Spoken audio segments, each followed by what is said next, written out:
1 কোটি টকাৰ চাইবাৰ লুণ্ঠন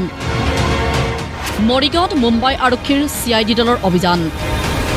মৰিগাঁও আৰক্ষীৰ সহযোগত নিশা অভিযান চলাই লাহৰীঘাটৰ পৰা 5 অপৰাধীক গ্ৰেপ্তাৰ কৰে দলটোৱে ঘৰৰ চিলিঙৰ ওপৰত গোপন চেম্বাৰ বনাই লুকাই আছিল এটা অপৰাধী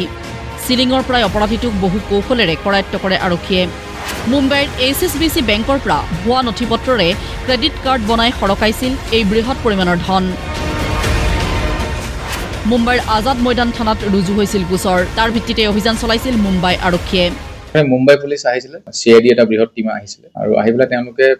আমাৰ লগত কথা বতৰা পাতিলে আৰু HSBC বেংক মানে ফেক ক্ৰেডিট কাৰ্ডৰ এটা স্কেম এটা কৰিছিল আৰু তাত যিবিলাক ব্যক্তিৰ তেওঁলোকে আমাক তথ্য দিছিলে সেই ব্যক্তিবিলাক আমাৰ এই লাহৰীঘাট আৰু মইৰাবাৰী এৰিয়াৰ আৰু ইতিমধ্যে আমি তেওঁলোকৰ লগত কথা বতৰা পাতি তাত আজাদ ময়দান পুলিচ ষ্টেচনত এটা কেছ ৰেজিষ্টাৰ হৈছিলে 371/2024 আৰু অভিযান চলাওঁতে আমি অভিযানটোত 5 জন আমি সাইবাৰ ফ্ৰডষ্টাৰ আমি ধৰিবলৈ সক্ষম হওঁ তেওঁলোক আছিল ইলিয়াছ আহমেদ আজহাৰুল ইছলাম মহিবুৰ ৰহমান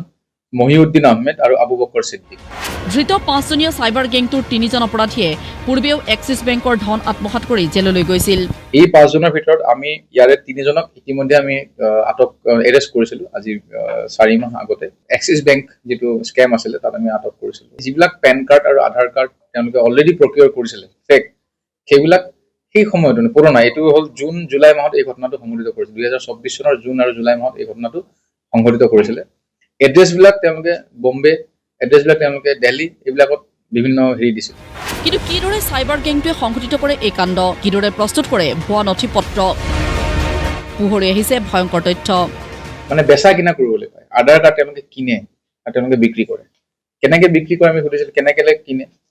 বেলেগ বেলেগ মানুহৰ যিবিলাক বিলো 18 ইয়াৰ্ছৰ যিবিলাক মানুহ মানে ল'ৰা ছোৱালী বিশেষকৈ ল'ৰা এইবিলাকৰ তেওঁলোকে ফিংগাৰপ্ৰিণ্ট ৰাখি থৈ দিয়ে তাত এইবিলাক মানুহৰ নামবিলাক মানে কমাই দিয়ে দিবলৈ নতুন এখন আধাৰ কাৰ্ড ওলাই যায় যদি আপুনি সেই আধাৰ কাৰ্ড UID ভেৰিফাই কৰে তাত কিন্তু জেনুইন দেখা যাব কাৰণ অলৰেডি তেওঁলোকৰ ফিংগাৰপ্ৰিণ্টটো জেনুইনে হয় নামটো চেঞ্জ কৰি দিয়ে এই এটা নেক্সাস চলি আছে যদি আমি ইতিমধ্যে উৎখাত কৰিবলৈ সক্ষম হৈছো আৰু আছে অকল এনেকুৱা নহয় এইটো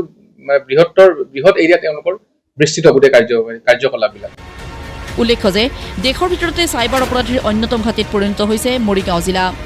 এতিয়ালৈকে আৰক্ষী অভিযান চলাই 80% অপৰাধীক কৰায়ত্ব কৰিছে যদিও সাইবাৰ অপৰাধ এতিয়াও সম্পূৰ্ণ নিৰ্মূল কৰিব পৰা নাই মৰিগাঁৱৰ পৰা মানৱেন্দ্ৰ দেৱনাথৰ ৰিপৰ্ট প্ৰতিদিন টাইম